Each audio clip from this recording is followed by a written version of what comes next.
What's going on, Average Tech Guy here, and today we are back. More tech, more reviews. And with the release of Samsung's new One UI 6.0, since 6.0 has a lot of different more upgrades. So I got my S23 Ultra, and see what you can look forward to when you upgrade to Samsung One UI 6.0. So let's talk.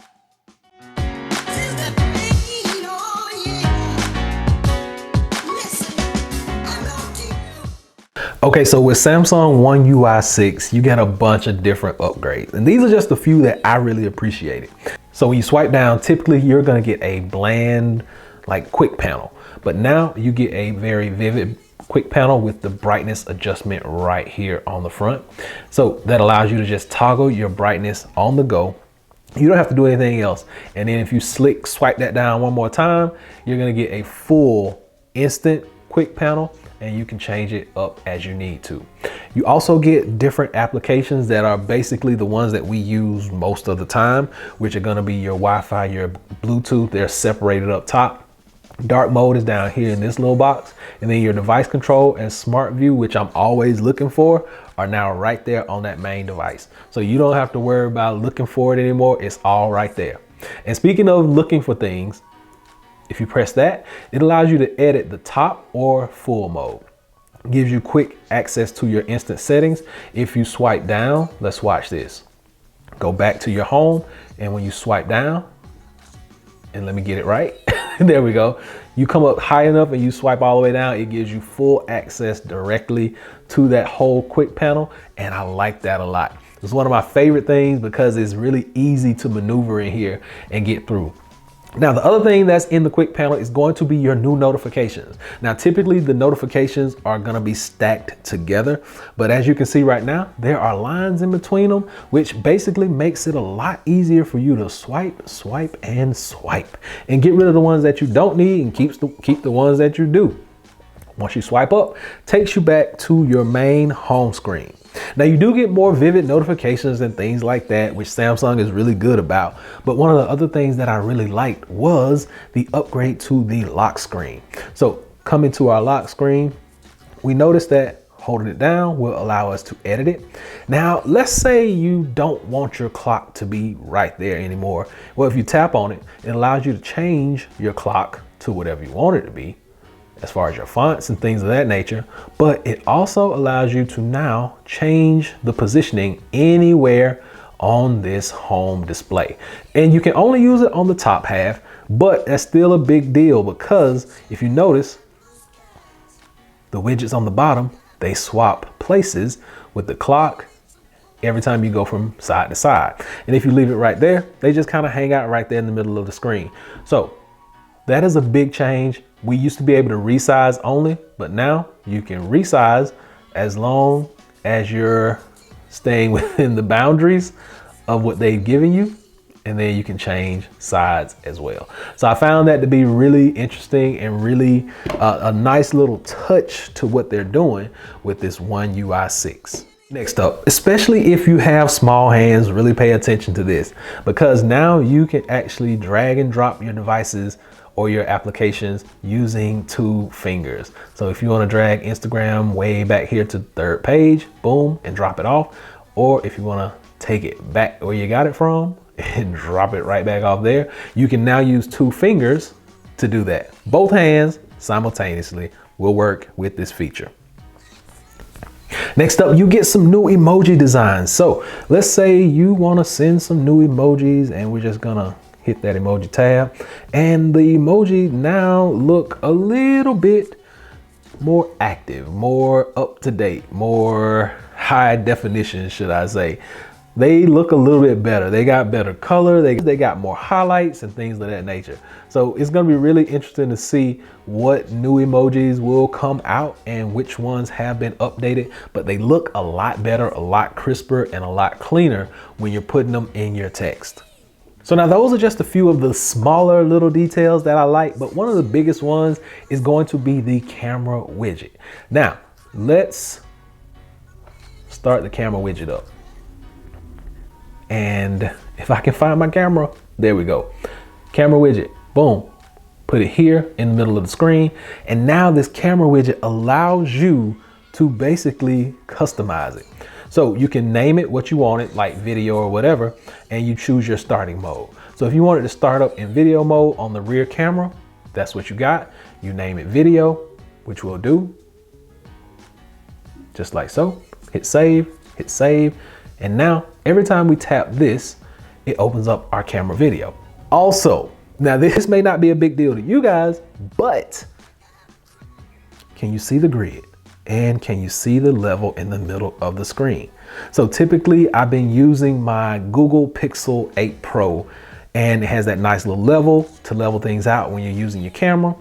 Well, now Samsung has actually added this to this device.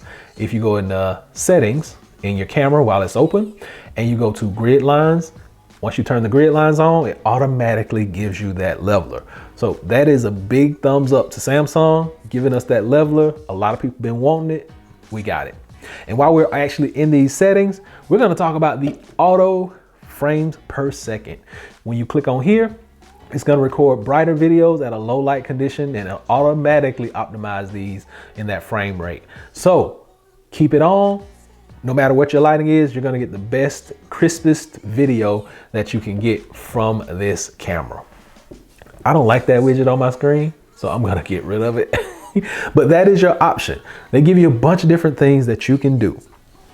And one thing I forgot to mention while we were in the camera settings, they give you an option right up top now for all of your settings, 8K, UHD, FHD. So all this stuff is right at a touch of a button. And when you're done with it, push the screen and you're good to go. So I find that this is very easy to use, and a lot of people are gonna be able to have more fun with their Samsung device with these small, effective updates. Now, the next little thing that is very minor, but is major, like Google has been doing this already, but if you actually play some music, so we got to find the Samsung music player. There we go. And over the horizon, it's playing. Now, when it's playing and you swipe down, you get this nice. So now when it's playing and you swipe down, you get this nice little animation right here on the screen.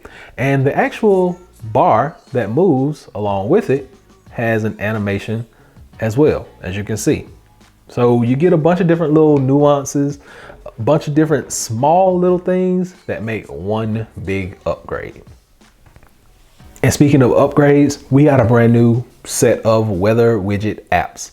So if you come down to weather, we're going to tap on it. You now have 6 things that you can choose from instead of the traditional 4.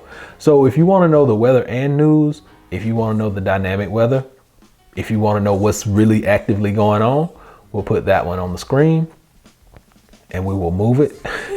And this would be a good time to use our two-handed method. So let's just hold it down until it's ready to move. And we will use the two-handed method to move it. And now you got an active weather or dynamic weather display. Once again, this cannot be like made any bigger, but it can be made smaller.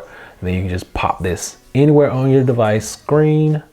We're gonna throw it down there in the left-hand corner, and that's what you got. So taking a page out of Apple's book, I do believe, you get customizable lock screens for different modes and routines. So if you actually go into your modes and routine settings, for sleep mode, you scroll down and you can change the appearance of your wallpaper. This is the wallpaper you'll have during your sleep mode. You go back out, theater mode, go down, you can actually get a different customizable wallpaper. So we'll pick a dark one for our theater mode, and that's what we'll get. Hit done and you are good to go. For your exercise mode, once again, pick a different one, and we're gonna pick the tennis court since we're exercising. Done. And that is the lock screen we will have in each one of those modes. So if you go here and you turn on modes and we pick our exercise mode, when we go to our lock screen, boom, that is what we will get. So like I said before, and like I've said a couple of times, you are going to get a bunch of different small little updates that make this one huge update that we have right here for our Samsung device. Samsung actually gives us many more updates in Smart Suggestions, the Finder app, My Files, Samsung Pass, Settings, Accessibility, Digital Wellbeing, and the list can go on and on and on. So I'm gonna drop a link below directly to their website so you can go and check out all these features for yourself. But this has been what I like about this new One UI 6 update. Okay, so that's it. We got a lot of new upgraded features in this device, from the notification center to things in the cameras, to the gallery, to emojis. Like, it's a lot of different things that are in this. And if you want to know more about it, you can go directly to Samsung's website. I'll drop that link below so you can get a full grasp of everything that they have new in this One UI 6.0. But until next time, hopefully this has been able to help someone out. Average Tech Guy out. Peace.